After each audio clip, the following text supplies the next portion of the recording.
valuable golden tickets. I hope we can all keep it up. 3. Chapter 735, Evolution officially completed. 3 days later. 3 days passed since the multiples wars among the human race, and all the other races broke out when the Earth entered the final stage of its evolution, officially moving towards the second evolutionary stage. During these 3 days, the density of mana around the world gradually began to decrease in quantity as for every second that passed the world absorbed large amounts of energy. The huge dark purple clouds became shallower in color. Their sizes became relatively more normal. The white lightning lost power. The sun slowly began to regain its radiance during the right hours or faded considerably when it was nighttime. Apart from the Chinese Renaissance faction located south of Changping District, and the Transcendent faction located north of the same district. The number of human camps and factions fighting different enemies was too high to be mentioned. Unfortunately, the smaller camps that were mainly led by petty thugs, who after acquiring some power thought of themselves as some kind of god, could not even withstand a day before being crushed by hordes of zombies, hordes of mutant beasts, hordes of goblins, or simply by the appearance of an enemy too powerful for them to handle. In fact, the number of small camps that barely had 3 or 4 first-order existences as a leader was not small. These were the camps that did not want to join the larger camps that possessed military weaponry or a greater number of powerhouses, and that stayed away from the areas where the larger camps roamed to avoid being caught and forced to join them. Because the leaders did not want to lose the privilege of thinking of themselves as kings despite possessing deficient strength, the number of humans that were killed during the last 72 hours was definitely not a small number. Most of the small camps that numbered between 1,000 and 5,000 humans had been wiped out by the time the third day was over. By the time the sun of day 3 disappeared and the sky darkened completely, the changes in the world were noticeable to anyone. The air had become countless times purer to the point that all pollution had been wiped out by approximately 60%. In just a few hours, years upon years of waste accumulation in the air had been swept away. This would improve the life expectancy and health of all living things on Earth today, and the future born would have a better environment in which to live. The trees grew in size, and consequently the quality of the oxygen that the trees and other plants released increased, and the amount of carbon dioxide in the atmosphere that was bad for the body decreased. At the same time, the amount of pollutants that were absorbed by the leaves and roots went up, which also helped to improve the lives of everyone. Countless plants with terrifying poisons or life-threatening characteristics were born. Countless would surely die trying to find out if they were treasures or not. At the same time, many medicinal plants or plants with great benefits for the body and fighting strength were born or evolved.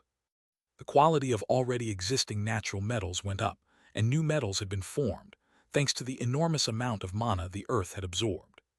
The ground became much harder than before so that the attacks of the past would no longer cause as much destruction as they did before.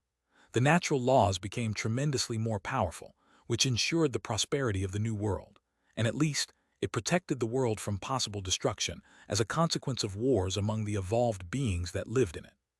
The distance between each layer of the atmosphere surrounding the world also increased to more than 3 times what they were in the past, which meant that not only the Earth had spread out sideways, but also upwards and downwards. I know there is no up and down in space, just to get the reference. // Chinese Renaissance faction base, South Gate. Outside one of the small tents that had been erected outside the walls, a group of 5 soul evolvers had gathered and were currently silent as they watched the sky grow darker and darker until the moon ascended and the sun descended completely. It's only been a few days, but I feel like it's been a lifelong since the last time I have seen the moon. Will this damn war ever end? One of them commented as he pulled out a somewhat crushed cigarette box. Looking inside and noticing that he only had 4 cigarettes left, the level 31 man couldn't help but growl under his breath. Shit, it's only the middle of the month, but I already have so few left. This war has got on my nerves. I can't stop smoking without realizing it. I haven't even been able to sleep properly for the last few days. Be thankful we at least get a box of cigarettes every month as part of our pay. Another soul evolver with a thick beard pointed out. The man whose level had broken 35 during the last collision with the goblins looked off into the distance, more than 300 meters ahead, and said with respect and admiration, "Besides, at least we got some sleep." But what about that person? That person?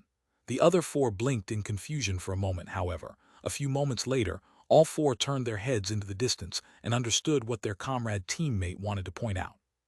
Because the war against the goblins had been going on for many days, the soldiers and soul evolvers were naturally unable to return to their homes, as it would take them too long to return to the front lines to fight an enemy that gave them practically no time to rest. Therefore, during the first day, one of the high commanders ordered to set up several tents reinforced with mutant beast pelts near the gate, so that the soldiers and soul evolvers would have a warm and more comfortable place to sleep during the few hours of daily rest they had. This had not only been implemented at the south gate, of course, but the other 3 gates of the base had also carried out the same move. After all, the base functioned as a single whole even though there were 4 different battlefields. The tent stretched from the gate to a maximum of 100 meters forward, and then all the way across, each only a few meters from the other. It was not wise to move too far away from the base, but neither could they allow troops to sleep inside for fear of enemies with skills like invisibility sneaking in and causing havoc, which was why the gates were kept closed at all times, except for 3 or 4 special occasions every day.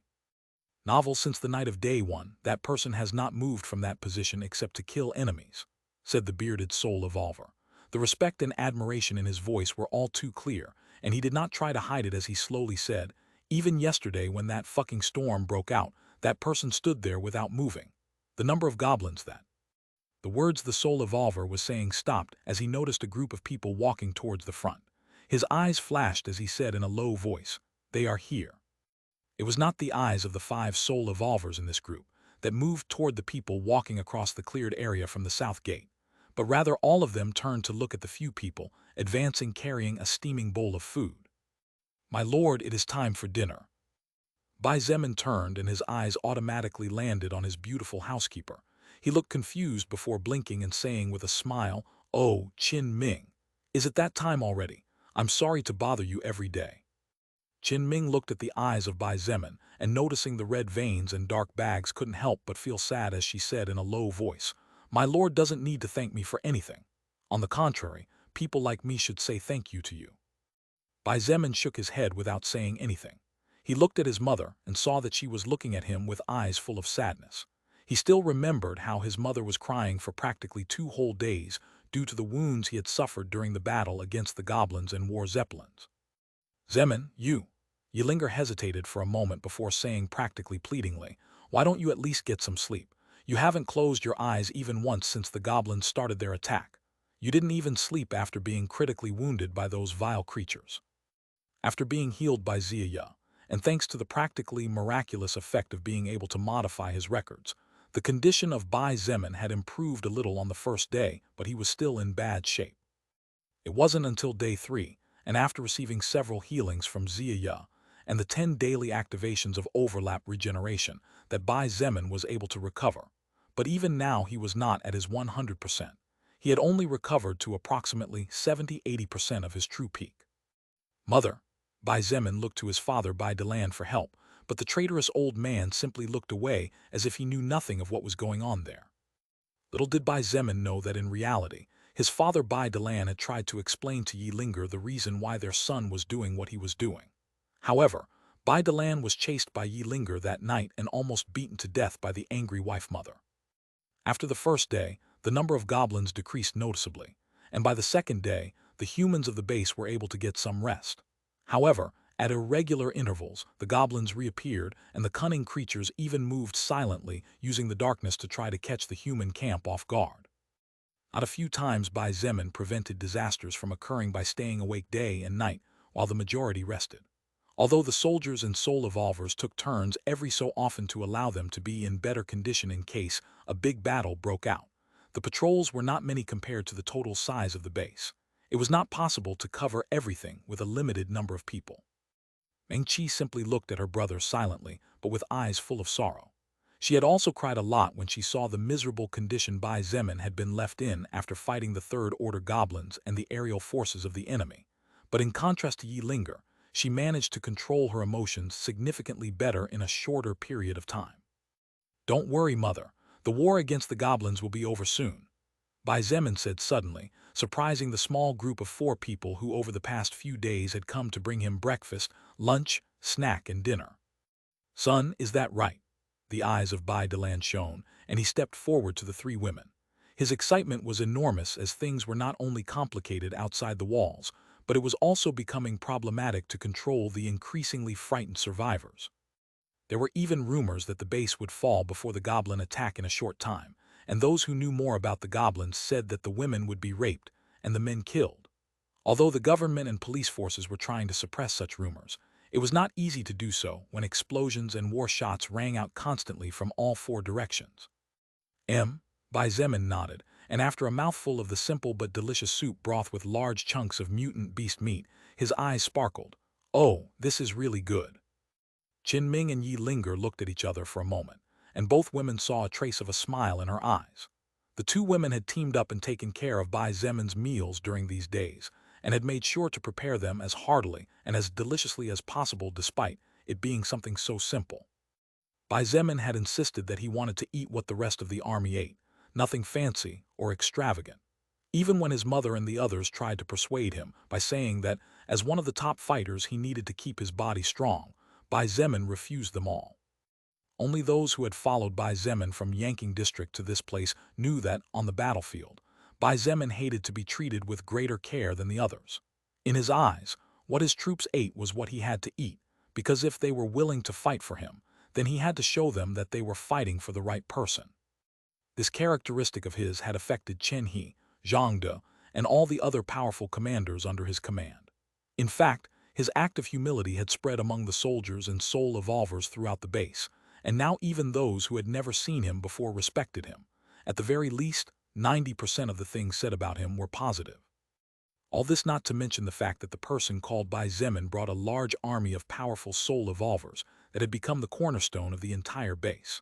Bai Zemin himself had gone deep into the battlefield on his own, on more than one occasion, to take down the strongest goblins, and had saved the lives of everyone at the South Gate at least on one occasion.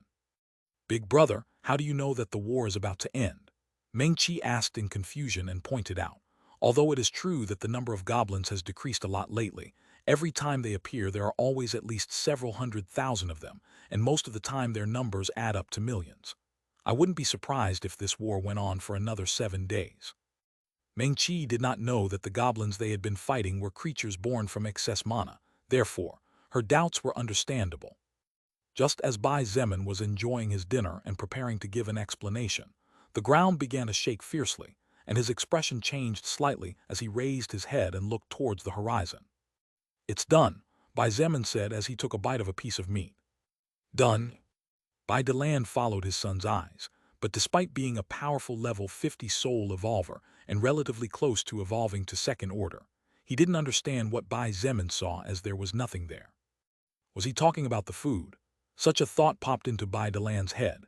However, his son's next words expressed countless things despite being few. "It's done," Bai Zemin repeated.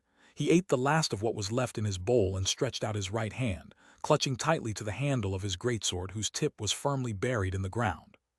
Crimson lightning flashed around the entire blade, as if awakening from its slumber as he slowly said, "Earth, it has just completed its evolution officially." Chapter 736, The End of One Era and the Beginning of Another. Swoosh, swoosh, swoosh, swoosh. Bai Zemin looked back over his shoulder and saw several silhouettes running from a distance or leaping into the sky and soaring hundreds of meters in seconds. Regardless of the method they had chosen to move, they were all moving towards his current position. In a matter of seconds, Shangyuan Bingzu floated down from the starry sky like a beautiful butterfly brimming with elegance. With a soft and delicate sound, she stopped right next to Bai Zemin. Her charm was definitely much higher than normal with the moonlight surrounding her figure, and the soul evolvers and soldiers gasped even though they could not see her clearly due to the distance. Meng Qi naturally felt a bit jealous at the practically transcendental beauty. Although Meng Qi was conscious of her natural beauty, even more so after becoming a powerful soul evolver whose level had already reached 42, the difference between her beauty and Shangyuan Bingzu's was still big. Even Wu Yijun, Feng Tian Wu, Sun Ling, Nangong Lingxin, and other top-grade beauties could not come close to her. However, Meng Qi also respected and admired the Ice Princess. Moreover, she did not feel discomfort when Shangyuan Bingzu and her brother approached. Qin Ming was quite fine. She had somehow or other gotten used to how dazzling Shangyuan Bingzu could be. However, Yilinger was taken aback as she stared at her before snapping out of her daze seconds later and secretly punching her husband after discovering him gawking at the young woman. Cough, Bai Deland coughed before clearing his throat. Although they already knew Shangyuan Bingzu and knew that she was one of the trusted subordinates of their son, it was hard to get used to so much perfection in a single body.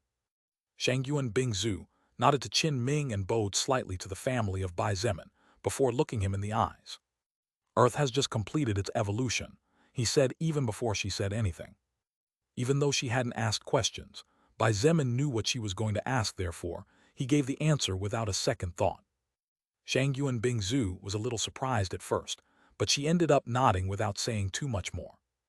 Not long after Shangyuan Bingzu's arrival, people like Chen He, Wu Yijin, Wu Keqian, Sun Jun, Feng Hong, Feng Tian Wu Liangjing, Evangeline, Shen Mei, Zhang De, Nangong Lingxin, Teng Hua, and many more arrived at the south gate from the other 3 battlefields and immediately went in search of Bai Zemin.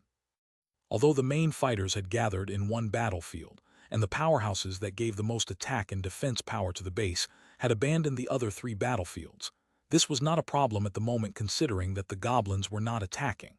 Besides, the earthquake that shook the earth really was too striking to ignore. Bai Zemin turned to look at everyone for a couple of seconds before he began to explain what was taking place. He told them about the reason why there were so many goblins appearing. He also explained the existence of a creature similar to the mana womb that he and his group faced at the university, and finally concluded with the announcement of the complete and official evolution of the world. So, now that Earth finally evolved, what's supposed to happen now? Wu Keqian asked, looking at the surroundings in confusion. No, more importantly. Sun Jun interjected before anyone else could say anything.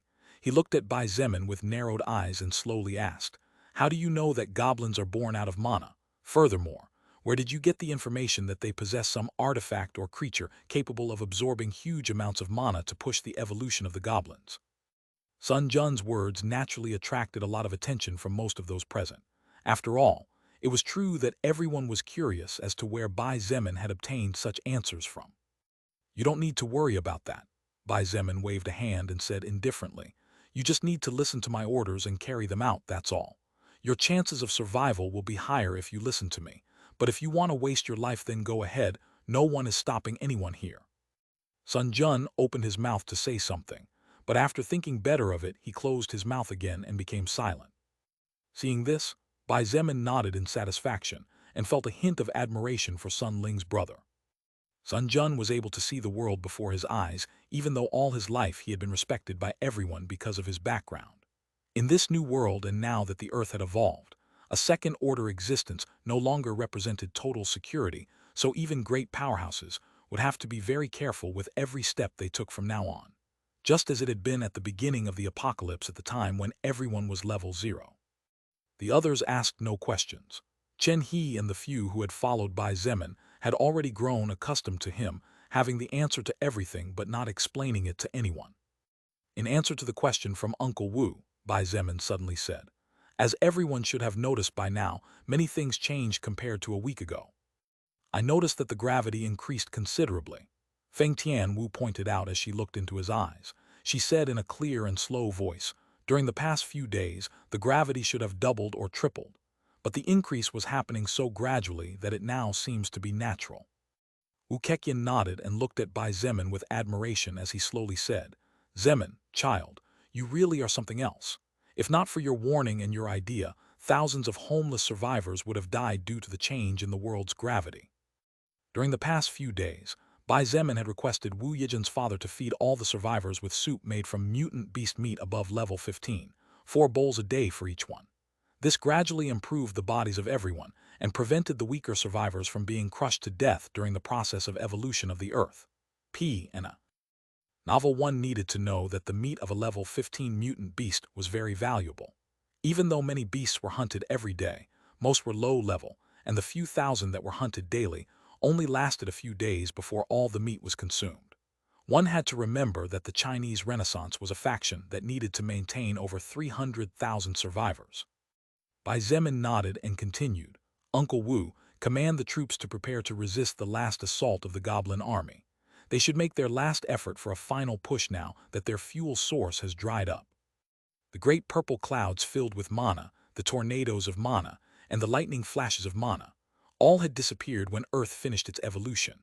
In other words, goblins would no longer be born from mana in large numbers, and it wouldn't be in this area either since the surrounding mana levels were normal.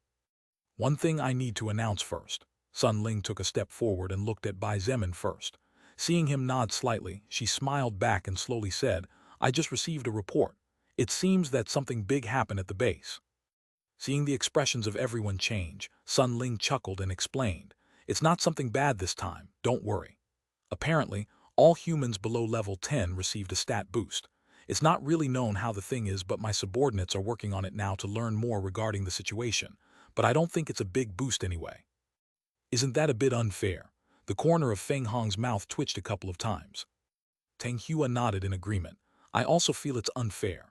No matter how small that boost is, if they continue to grow, they will probably have an advantage later on. No, it's actually not unfair. Chen He interjected, drawing the eyes of everyone. He looked at them one by one and slowly explained. Remember that gaining impure soul power will eventually be disadvantageous to us soul evolvers. It is like having a huge soul but empty inside, unlike those who absorb purer soul power and in the future will have a huge soul but packed with potential. He is right. Feng Tianwu nodded and pointed out in a serious voice. Besides, since when have we lived in a just world? We just have to focus on ourselves, that's how it is. To begin with, those people who haven't fought so far will probably continue not to fight for the rest of their lives. We can only hope and wait for their future generations to be formidable warriors someday. Everyone, including Bai Zemin, nodded at Feng Tianwu's words. One of the most important reasons why everyone tried to save as many humans as possible regardless of whether they were weak or trash was because those humans might one day give birth to an outstanding warrior. If out of millions of weak couples a single powerhouse was born, then the long-term investment would definitely have been worth it. Father, escort mother to the house, please. Bai Zemin looked at Bai Delan and said in a serious voice, the goblins will probably be considerably crazier than during the previous days this time. However, Yilinga shook her head and said quickly, there's no need, you don't need to accompany me. She did not want to be a bother to her husband or her son. Besides, Yilinga believed that she would be fine since she had a treasure that allowed her to summon a second-order defender tree to protect her in cases of need. In the end, Bai Zemin did not argue with his mother and watched her leave alone back to the base with Qin Ming along with her. However, he secretly gave Kai Jingi a glance, and she nodded before disappearing soundlessly. Bai Zemin naturally had enemies everywhere. He knew that many of those who smiled at him in the streets were definitely waiting to knock him down in a moment of carelessness. Besides, he still needed to properly take control of this base, and that would take some time, which was why there was no way he was going to leave his mother walking around the streets alone. I need to find a way to get Mom to level up, Bai Zemin thought secretly and immediately felt a headache approaching. Bai Zemin had spoken to Yilinga in the past and asked her what she thought about evolving. However, his mother shook her head and said with a humble smile that all she wanted was a quiet life, to prepare food for her family, and to enjoy the grandchildren that Bai Zemin and Meng Qi would one day give her in the future when they both found the right partner for them. Because of his goals, Bai Zemin was destined to step on many people's toes and offend countless others. He was fully aware that the number of enemies he had would only increase as time went by.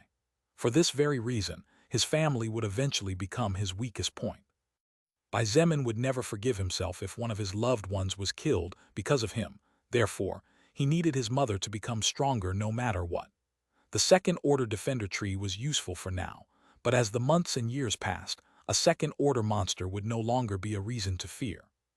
Not to mention the fact that to live longer, a human needed to absorb soul power from another living being and evolve. Bai Zemin was not willing to see his mother die of old age when in front of him. He had the opportunity for her to live for several centuries or even millennia. Immortality was not impossible as long as he achieved his eventual goal. Suddenly, Bai Zemin's eyes sparkled as an idea popped into his head. He involuntarily looked at his father and stared at him for several seconds. What's the deal with that smile? Bai Delan immediately became guarded when he saw the smile at the corner of his son's mouth. The others might not know what that smile meant as it looked very normal. However, Bai Delan was not Bai Zemin's father just because he used half of his genes for him to be born, but he knew the child perfectly well. That smile, Bai Delan had seen it before when Bai Zemin planned for a whole week to throw 2 egg cartons at the house of the neighbor during childhood, and blamed it on a boy who lived on the other block, because that boy had killed his ant collection. I don't know what you're talking about. Bai Zemin muttered under his breath before slowly withdrawing his stare, but not before nodding as if he was confirming something. Bai Delan wanted to say something else, but his words caught in his throat when a loud explosion in the distance attracted the attention of everyone. Rumble! The ground began to shake, and as everyone looked at the purple cloud in the distance, they were shocked. It wasn't the purple cloud that was clearly packed with mana they were shocked by. What shocked everyone was that the huge egg-like object that had been several kilometers away had disappeared. More precisely, the egg had exploded into pieces. It looks like the source broke. Bai Zemin raised his weapon vigorously, and as he let the blade rest on his temporary shoulder pad that he was wearing, he said in a deep voice, "We just need to finish off the remaining ones. Victory will be ours then. We will definitely get through this and will continue to move forward." With such words as an opening, after a night in which the bloodiest war so far was unleashed, the just over 6,000 soul evolvers and just over 40,000 soldiers who fought until exhaustion, until their bodies ached either from wounds caused by enemies or from the firearms they held, managed to defeat the army that 3 days and 4 nights ago seemed to be endless. Chapter 737, El Introducing Lilith to His Family, Part 1. After defeating the goblins, there was still a lot of work to be carried out. Even though the war where weapons were swinging and blood was flying everywhere was over, there were many tasks that needed to be accomplished as soon as possible. First, the corpses of the unclassified goblins needed to be gathered and cremated. The entire battlefield needed to be cleaned up. Leaving corpses out in the open would not only surely attract countless mutant beasts, but could also cause the birth of a new plague. Not a few times mankind was on the brink of destruction due to plague, and the famous Black Death was proof of that. Second, the corpses of the First Order, Second Order, and Third Order goblins needed to be taken to a storage shed, where a team would be in charge of extracting as much blood as possible to subsequently filter it.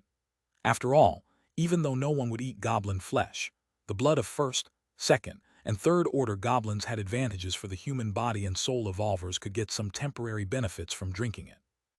Not to mention the fact that the blood of this type of existences could be used to make small brews. So far, the potion development team that Bai Zemin had at his base had managed to find several mutant plants that had good synchronization with goblin blood, and that enhanced the benefit a bit or lengthened the time of effect. In fact, it was a pity that the war against the goblins had happened too spontaneously and without warning.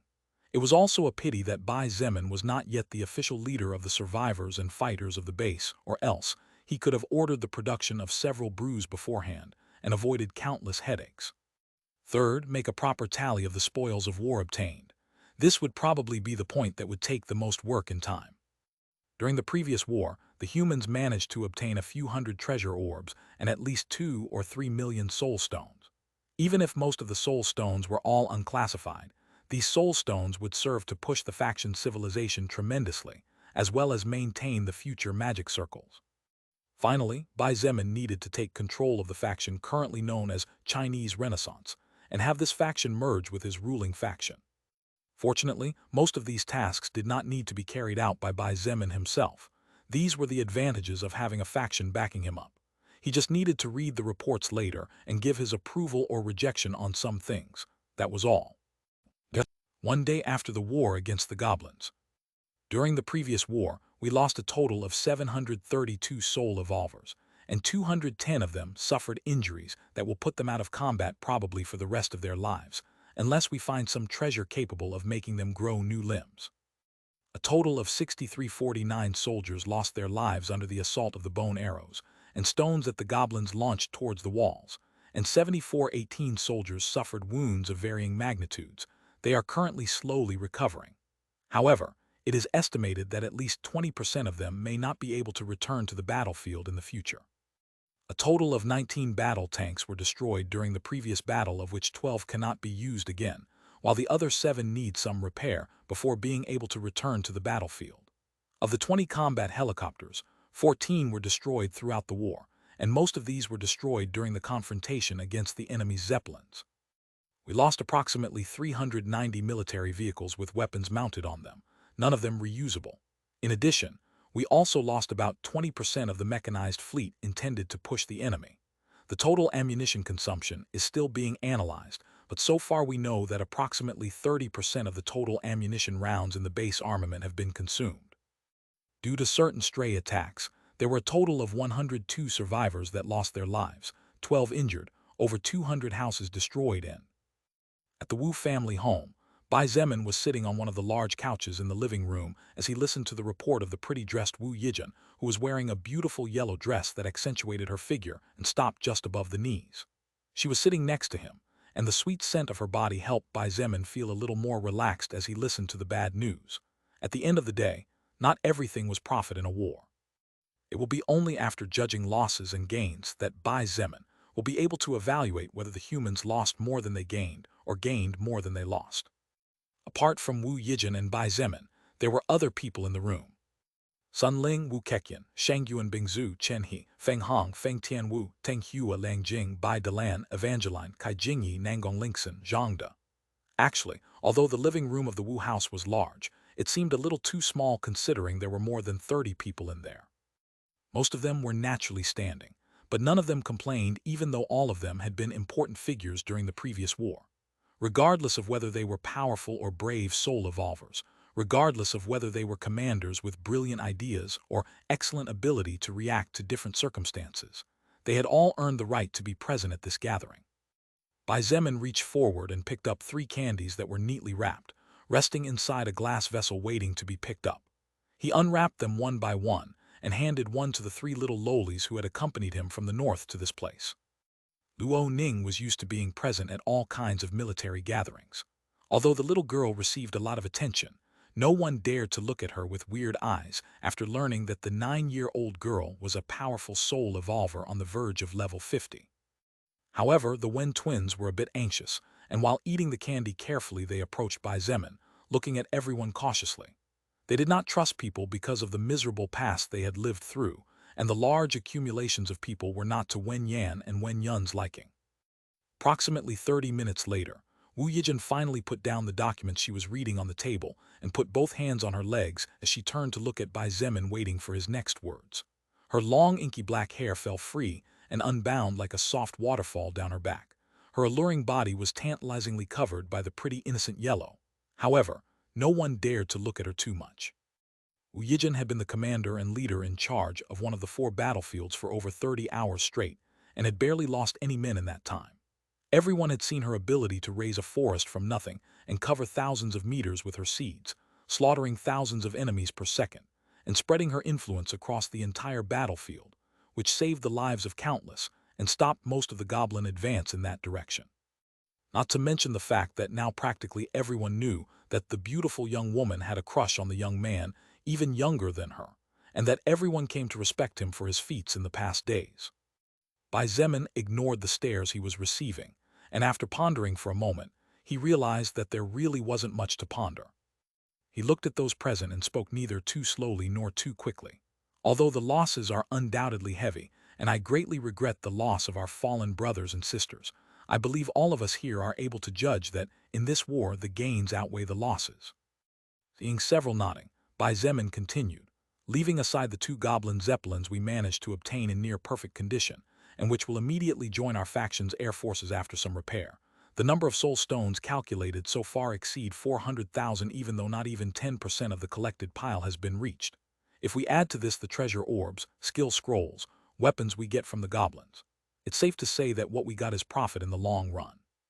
The loss of so many humans was naturally painful as training a capable soldier took too long, and the fall of so many soul evolvers who were willing to fight was even worse. Moreover, the loss of so much war machinery and ammunition would undoubtedly cause problems in the short term. However, as Bai Zemin had just pointed out, in the long run the benefits gained from this bloody war would gradually show themselves. Uncle Wu, get a team ready to start repairing the zeppelins immediately. Also, prepare a separate team to study those machines. In the future, we might be able to replicate them to some extent if we find out how they are built. Bai Zemin ordered as he looked at Wu Keqian calmly. Wu Keqian nodded easily. Leave it to me. I'll also take care of using the few remaining healthy magic cannons from the destroyed zeppelins to mount them to the walls if that's all right with you. No, before that, first send the magic cannons to be studied as well. Also, I want you to give this to the trusted developer you have. Bai Zemin reached into his pocket to pretend to take something out of there, and a small piece of sheepskin came out of his storage ring. Wu Keqian was confused but obediently took what Bai Zemin was handing him. However, his expression changed when the records of the object flashed in his retina. This is, Wu Keqian looked at Bai Zemin in astonishment. With that, it should be easier for us to work on those cannons. Bai Zemin smiled slightly, and his eyes flashed strangely as he said in a low voice, even if both cannons are different, that blueprint should help replicate the goblin cannons and speed up the mass construction process. The expression of Bai Zemin became serious, and he remarked in a deep voice, Uncle Wu, this matter is of utmost importance to all mankind. I need it to be carried out immediately. Wu Keqian nodded deeply. Don't worry, leave it to me. I will take care of providing everything necessary for this matter to progress smoothly. Bai Zemin nodded in satisfaction, and a faint smile appeared on his face. Wu Keqian was a very intelligent man, and that was why he had achieved all he had achieved in his life. Wu Yijian's father naturally understood how important the matter Bai Zemin was entrusting to him was. The power of the Goblin Zeppelin's magic cannons was enough to massacre second-order existences if they scored a hit. A few of those cannons mounted on the walls would be the best defense of all, not only for ground enemies but also for air ones. After Wu Keqian departed, Bai Zemin looked at Sun Ling and said in a clear voice, Aunt Sun, could you take care of locating the families of the soul evolvers and soldiers fallen in combat? Sun Ling smiled slightly when she heard Bai Zemin's words. She brought a lock of hair to the back of her ear and said slowly, Actually, I knew you would ask for something like this at some point. That's why I took care of this beforehand. She stretched gracefully, but the curves of her body made her look like a succubus to the eyes of the men in the room. Bai Zemin paid no attention to any of this and instead took the folder she was handing him. When he opened the document, he could see the names, locations, and current conditions of each family, of not only the soul evolvers and soldiers who had lost their lives, but even those who would not be able to continue fighting in the future. There was even an estimate of what would happen to those families in the future after losing their main source of livelihood. Bai Zemin was surprised. He could not help but look at Wu Yijian's mother in a new light. And son, I must say this really surprised me. Bai Zemin shook his head and sighed. He continued, now I understand where your daughter's talent and brilliant ability come from. Wu Yijian was brilliant in all matters of administration. She could even anticipate Bai Zemin's thoughts, and there were not a few occasions when she presented in advance what he planned to ask of her in the near future. Now, it turned out that Sun Ling was just that kind of woman as well. Like mother like daughter, I guess. Sun Ling covered her mouth and let out a giggle that left more than a few people breathless as they noticed how her bosom jiggled with each chuckle. Bai Zemin gave a chuckle and subconsciously blurted out, Uncle Wu is lucky to have a person like you next to him. I'm sure his job has been a lot easier so far. Sun Ling looked at Bai Zemin and her eyes glittered strangely. After a moment, she said in a suggestive voice, Aren't you lucky too? You have my daughter by your side and helping you with your work. I'm sure she would be happy to help you for the rest of her life. Wu Yijian immediately began to move uneasily in her seat when she heard her mother's words that clearly expressed more than what seemed on the surface. In fact, everyone inside the room understood what Sun Ling was suggesting. Bai Zemin immediately regretted saying those words that gave a window for Wu Yijian's mother to say such a thing. However, he quickly acted as if it was nothing and nodded. In fact, I'm very lucky that Wu Yijian is beside me. From the very beginning, her ideas have been brilliant. Her implementation saved thousands. Her power protected the lives of countless. And the weight on my shoulders was and still is far lighter than it would be were it not for her. I'm truly grateful for all she did for me so far. I will make sure to repay her in the future and see to it that she and her current or future family live carefree lives regardless of the circumstances. As everyone in the room remained silent, Sun Ling observed Bai Zemin carefully for several seconds. Seeing that his expression did not change at all, she closed her eyes for a moment and sighed before opening them again. With a faint smile and playful eyes, she nodded, Let's leave it at that, for now. The meeting ended after another 30 minutes. Bai Zemin gave a series of commands and asked Wu Yijian's mother to take charge of sending people to visit the families who would in the near future be affected by the fall of the men of the house. He had them pass on his words. All members of the families of those who had fallen in battle would be promoted to rank 4 nobles, and for 2 generations would receive the treatment that such a title could offer. As for the families of those who had suffered injuries from which they probably could not recover, and which would not allow them to return to the battlefield to bring food to their tables, they would be promoted to rank 5 nobles, and would receive the treatment that such a title could offer for a whole generation. In addition, Bai Zemin promised that 1 week later, the wives, mothers, and children of each of the soul evolvers or soldiers killed in combat or wounded for life would receive cloth armor made of mutant beast skin capable of being worn under normal clothing. This armor would be able to prevent damage from low-caliber bullets and in times of crisis could save lives. On the way home, Bai Delan drove the military jeep that belonged to him in silence while Bai Zemin watched the scenery outside the window. Luo Ning, Wen Yan, and Wen Yun were in the back seat. The three little girls were chatting quietly, so their voices sounded more like sweet whispers in the company of the sound of the engine and the rushing wind coming through the open windows. The little pink dolphin, Zio Zio, was in Bai Zemin's family home. The little creature had been left in the small pool at the back of the house, and although at first it seemed to have tried to communicate with the big white dog, the pink dolphin gave up after several unsuccessful attempts. Bai Zemin sighed in his heart. He still needed to finish a large amount of work that would probably keep him busy for a week or two. He also needed to contact Xian Mayer and make sure the mermaid princess was all right, as well as get information on the situation of the seas surrounding China. After all, one of Xian Mayer's brothers seemed to be moving on land, and this was something Bai Zemin would never tolerate.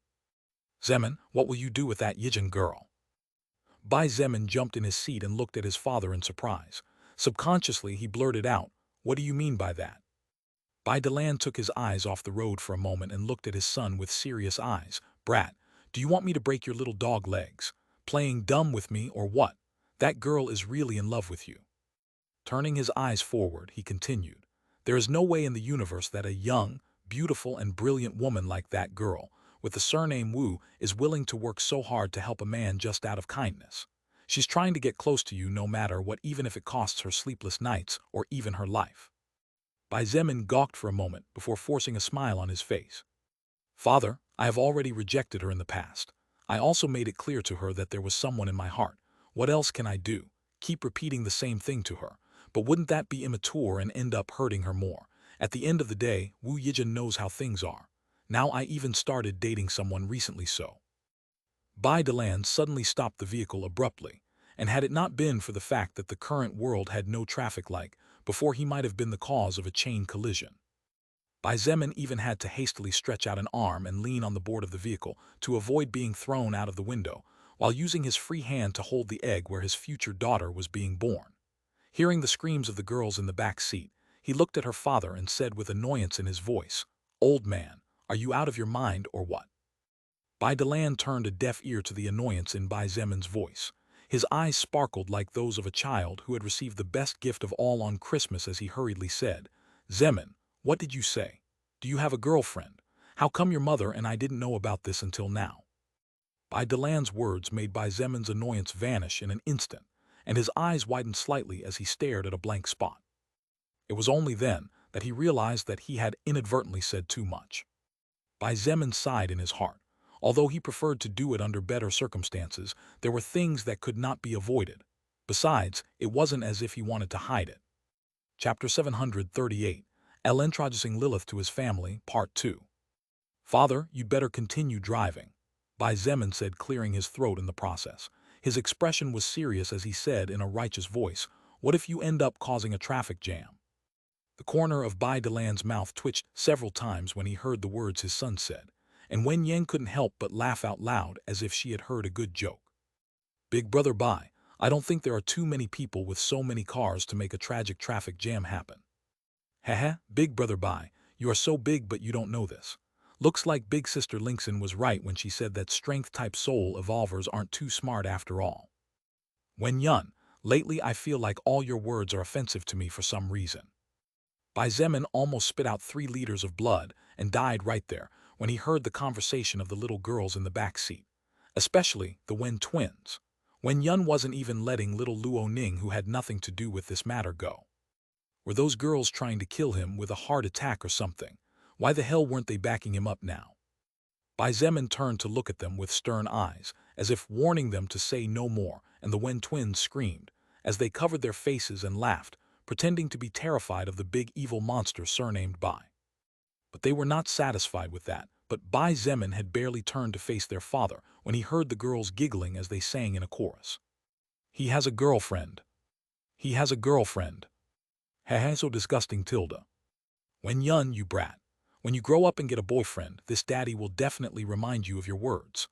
Bai Zemin really didn't know whether to laugh or cry as he listened to the blabbering of the 3 lolies, especially Wen Yun's last comment. Even Bai Delan had an expression of not knowing whether to laugh or cry on his face. It really looked as if the man was trying to understand his own feelings as he listened to the words that were full of innocence from the 3 little devils sitting in the back seat. "Father, drive home," Bai Zemin sighed. His expression was serious as his black eyes stared into the eyes of the same tone as those of his father, and he said in a firm voice, "Tonight, I would like you, mother, and Ming-Chi to meet someone important to me." The eyes of Bai Delan lit up when he heard the words his son uttered. The man choked with countless emotions as he nodded heavily. Without a word, he put the vehicle into first gear, slowly gaining speed as he drove back home. Bai Zemin watched his father out of the corner of his eye and sighed secretly. Bai Delan was a man who was old-fashioned, so to speak. He rarely showed emotions, and very often he and Bai Zemin had a clash in the past because their personalities were quite similar. However, just as with the son, the father's emotions were real, and every time he showed them it was because his heart was overwhelmed. Seeing the trembling hands and involuntary movement of his father's legs, Bai Zemin knew that his father was happy but mostly nervous and worried about something. Bai Zemin was no fool. He naturally understood what was the source of his father's nervousness and the reason behind his worry. If there was anything that Bai Delan, a powerful level 50 soul evolver, and a man that had managed to build a good family with a lot of effort despite the hardships, was afraid of, it was undoubtedly that someone would hurt those he loved. Regardless of the words spoken right out loud, Bai Delan naturally loved Bai Zemin. For his son, he would not hesitate even for a second to offer up his last drop of blood, just as he was willing to do with his wife and adopted daughter, another characteristic that complemented the existence known as Bai Zemin. Therefore, Bai Delan feared that Bai Zemin would get hurt once again. Bai Delan did not know that the girl who in the past hurt the heart of his son was actually Feng Tianwu, and that he had already let that matter go completely. However, Bai Delan remembered fresh in his memory the depression his son fell into during those times. Even now, Bai Zemin's personality was not what it would be were it not for that girl, who perhaps, without knowing what her actions might cause, played with his emotions. Therefore, even though Bai Delan was looking forward to meeting his future daughter-in-law, he was also afraid. He feared that the heart of his son would be hurt a second time, and that Bai Zemin would not be able to bear it. Because the two were too much alike, Bai Delan knew better than anyone that under that indifference and casual smile was hiding a really fragile heart that needed care, but would not let anyone get too close for fear of being hurt. However, after thinking it over, Bai Delan felt a little calmer. After all, what kind of identity did his son currently have? Bai Zemin's identity was unsurpassed among hundreds of thousands of survivors. In the near future, he would become the highest power and the total ruler of the new China. Was there a woman who would really dare to hurt him? One should not forget that this world was no longer the old world. In this new era, the lives of people were worth even less than a piece of bread. Besides, what woman in her right mind would hurt the heart of a man who could guarantee her safety, give her love, comfort, luxuries, etc.? Bai Delan believed that even if this woman his son had fallen in love with didn't really love him, she at least wouldn't hurt him. Maybe as time went by she would even come to really love him. Bai Delan didn't realize that his thoughts were rather pessimistic, but as the saying went, bitten by a snake once will make you fear strings for 10 years. While Bai Delan had not been bitten by the snake, his dear son did. Little did Bai Delan know that in reality, the woman his son had fallen in love with not only didn't need his protection, but also didn't need anyone to provide her with comfort or luxuries, as her strength was enough to obtain practically anything she wanted in the vast universe. /////. As night fell, the Bai family home was brightly lit. Although considering the present status of Bai Zemin he could make his family get a much more luxurious house, he didn't even bother to bring up the idea to his parents. With Bai Delan and Yi Linger's simple personalities, they would both prefer to stay in this house that they were slowly starting to become familiar with, and for which they might one day feel warm in their hearts when they said the word home. In fact, Bai Zemin was sure that his parents would not hesitate even for a second if someone gave them a choice between this luxurious house or the old one-story house with cracks in the walls. They would choose option number 2. He would do the same after all, and very surely Ming-Chi would too. "Zemin, you're really acting too mysterious, kid." Yilinger walked to the table and began serving several delicious dishes. She was wearing a pink apron, but instead of wearing comfortable and simple clothes as she usually would at home, she was actually dressed quite elegantly, as if she was preparing for some kind of special occasion. Bai Zemin was sitting on the couch, and seeing his mother moving around like an ant trying to put out a fire near the entrance of her nest, he couldn't help but smile bitterly. "Mom, I told you that you don't need to get anxious. Besides, you don't need to prepare too many things either. You're making me more nervous than I already am. That was what he was secretly thinking. Bai Zemin really wanted to cry, but he had no tears to shed. Even though he seemed composed on the surface, only he knew how nervous he was and how fast his heart was beating right now. No matter how one put it, what Bai Zemin was about to do was something very important. As a son, he was naturally nervous about taking a girl to introduce her to his family. This was especially true in the case of Bai Zemin, as this was the first time in his 20 years of life that he would do something like this. Thus, the lord of the battlefield, leader of the transcendent faction, imminent leader of the Chinese Renaissance faction, unofficial leader in training of an army of approximately 200,000 reconverted humans, the first order existence in the history of the cosmos to take down a level 181 existence in a 1 versus 1 combat. He, who possessed too many official and unofficial titles, was so scared and nervous that if it were up to him, he might as well hide 3 meters underground. Nonsense, how could I not prepare something to eat? Ylinger shouted from the kitchen. She walked over with several cold and tray dishes, and as she placed them neatly on the table, she looked at her son with eyes full of disapproval as she taught. Zemin, your father told me that the person who would be arriving tonight is someone very important to you. We can't have guests on an empty stomach, can we? Damn old traitor. Bai Zemin glared at his father with fierce eyes, but Bai Delan turned to the side and ignored him. Bai Zemin snorted in his heart as he swore to take revenge soon. He had asked his father not to say anything, but the old man clearly couldn't bear to open his big mouth. In fact, the reason why Bai Zemin had not been betrayed by the 3 little lowlies sitting beside him was because he had promised the girls that he would give a roaring flame tiger cub to each of them when the current ones had offspring later. Otherwise, one of them would definitely have said something, especially Wen-Yun, who was recently becoming too mischievous. Ylinger walked back to the kitchen and said in a joking tone, "What if you want to introduce us to a beautiful lady? Son, what about the Wu girl, or maybe that beautiful silver-haired lady? You call her by her first name, don't you? Bing Zhu, right? Do you have your eye on one of them?" Bai Zemin had casually picked up a glass and was drinking some water, so he hadn't even had time to say a single word when his mother returned with more food and continued speaking with enthusiasm. "Actually, I've been thinking about this for a few days. Zemin, let me tell you that mother doesn't object to you having multiple wives." PFFFFD, cough, cough, cough, cough. The water Bai Zemin was drinking flew out of his mouth and even out of his nose. He started coughing furiously, and his face turned red as he looked at his mother with wide eyes. "Zemin, you!" Ylinger looked at the mess on the floor and almost went into an enraged mother state. But she quickly calmed down and said hurriedly, "Princess, bring the floor towel, please. What if the guests come and see this mess? As for you, child, sit there and don't touch anything else." Meng Qi looked at his brother for a moment before moving in search of what her mother had asked. As for Bai Zemin, he did not sit down as his mother asked. After he was able to stop the coughing that had assaulted him when he almost choked to death on a glass of water, he said hurriedly, "Mom, what's with those words of yours from before? Why are you getting so anxious?" Ylinger pouted and pointed out as if it were obvious. In the past, all the emperors of China had several wives and concubines. You, my son, will be the new emperor of China in the future, and you even have that strange spaceship with you. Even if you want to have 3 or 4 wives and 15 or 20 concubines, I am sure they will accept it. Actually, I've already thought of several candidates, and I think—" Mother, Bai Zemin could listen no longer. His face became serious, and he was about to reprimand his own mother when Ylinger heard the sound of the oven in the kitchen and fled from the scene. "Your mom is definitely a funny person." An unmistakable voice, a voice as sweet as honey and as seductive in nature as the most enchanting rose of all, sounded inside the living room.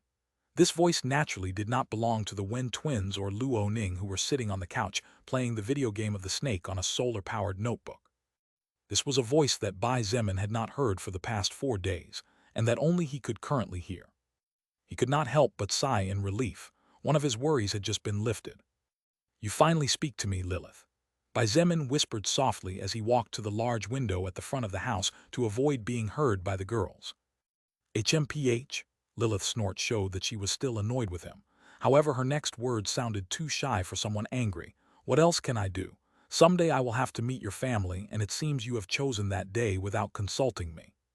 Bai Zemin didn't notice the joy in Lilith's voice, and thinking he had made a mistake, quickly started walking towards the kitchen where his mother was, as he said very softly, "Don't worry, I'll tell my mother that you can't come today.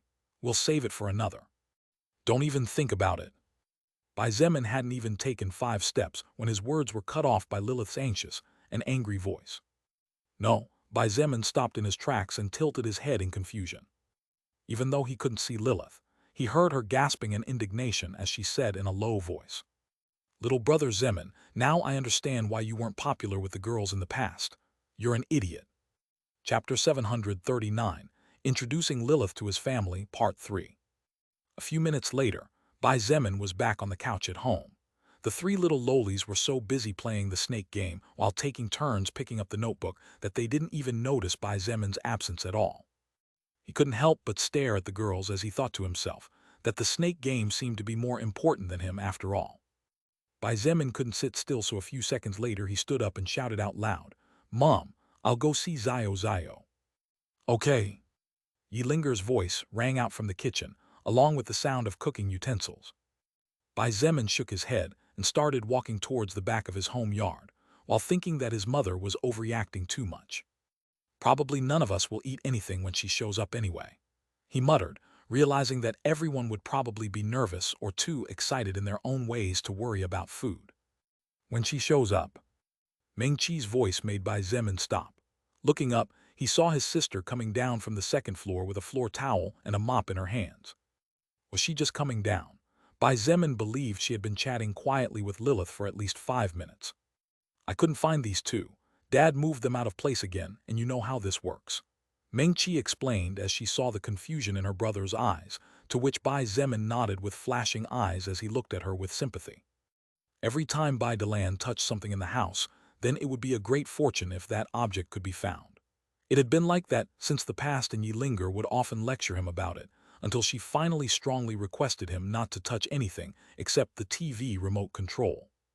"Big brother, is the person coming tonight a girl?" Meng Qi asked curiously, stopping on the second step and resting her back on the wall as she looked at Bai Zemin with a normal expression on her pretty face. It's a girl." Bai Zemin nodded calmly with a faint smile on his face. He and Meng Qi rarely hid things from each other, and she had always been his confidant since they were little. Even when Bai Zemin made the house's electrical system explode during childhood after putting a couple of chopsticks in a socket, Meng Qi never reported him, even though they were both punished, without being able to go out to play for a whole month. Meng Qi looked at Bai Zemin thoughtfully as she made a small sound typical of someone who was trying to jump to conclusions at certain times.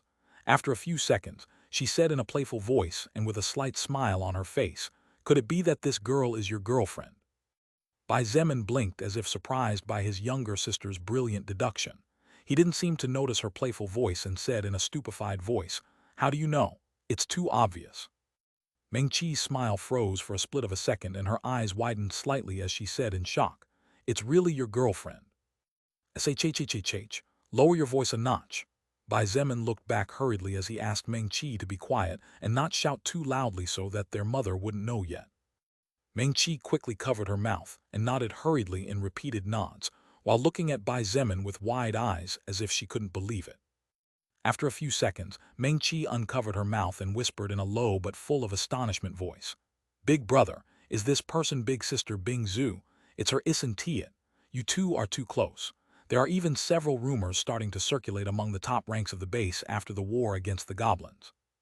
Bing Zhu, Meng Qi, she and I are purely friends. Friends close enough to be willing to sacrifice for each other." Bai Zemin forced a smile and shook his head. "So, is it big sister Yijun?" "No, it's not Wu Yijun. My relationship with her is similar to my relationship with Bing Zhu."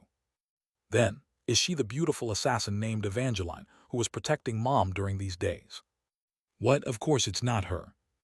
"Then, is it the person named Nangong Lingxin? She has a very hot body." "It's not Nangong Lingxin." Over the next few minutes, Meng Qi began to name several women, and among those names were many that Bai Zemin had never heard of until now.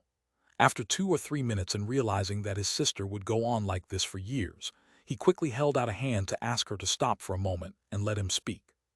When she stopped, Bai Zemin said wearily, "Meng Qi, you don't know this girl. Tonight will be the first time you will see her." Meng Qi looked at him blankly before saying confusedly and hesitantly, "Is this girl someone from your base in the north part of the district?" Meng Qi never considered nor thought about Feng Tianwu. She knew Bai Zemin's personality very well, so even though he had forgiven the talented fire mage, the pain he once felt not only hurt his heart but also harmed his pride. Being as proud as he was, Meng Qi was sure that Bai Zemin would never enter into a romantic relationship with Feng Tian Wu, even if she was the last woman alive on the face of the earth. It's something complicated to explain. Bai Zemin didn't know where to start explaining. He didn't want to lie to Meng Qi, so after a moment of consideration, he simply said, "She is part of my faction, but at the same time she is not." Meng Qi frowned slightly. Clearly she was very confused. Seeing this, Bai Zemin added, "Don't worry, you will probably know the truth in an hour or so." After several seconds of silence, Meng Qi nodded with some hesitation and uncertainty. "All right, big brother. I'll be the judge of whether this girl is worthy of you or not." Bai Zemin forced a somewhat uncomfortable smile when he heard his beloved younger sister's words. When Meng Qi learns about Lilith's background, would she be able to say those words again? He really wanted to see how things would develop later. "Meng Qi, child, you still haven't taken care of the mess your brother caused." Yi Linger's exasperated voice interrupted the brother-sister duo's brief conversation.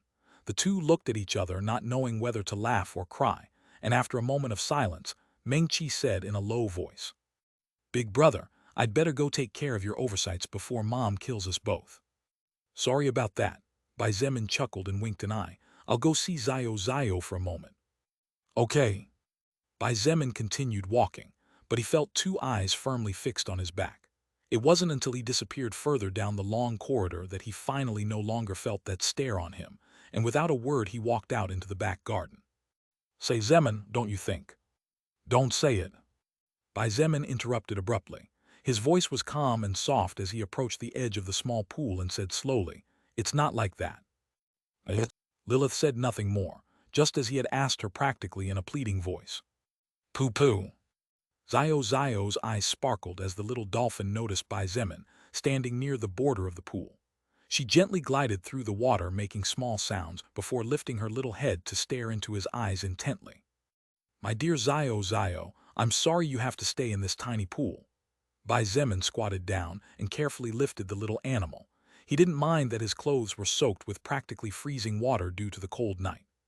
"Pooh-pooh-pooh. You say you're okay with this place?" "Pooh-pooh.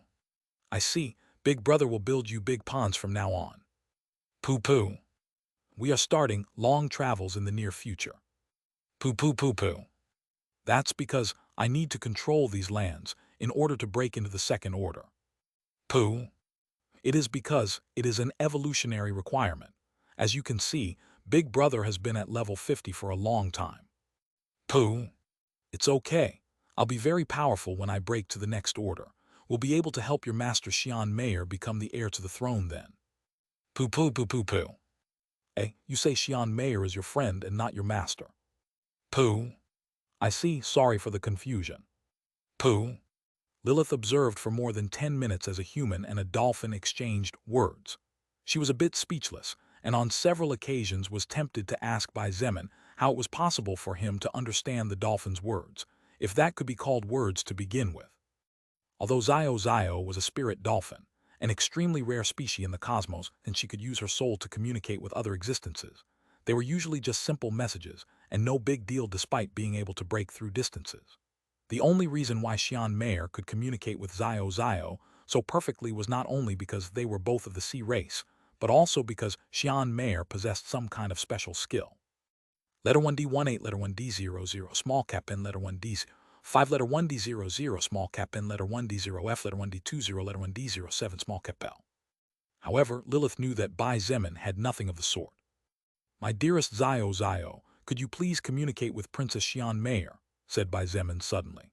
His eyes flashed with a glint of chilling coldness as he caressed the little creature's soft little head in his embrace.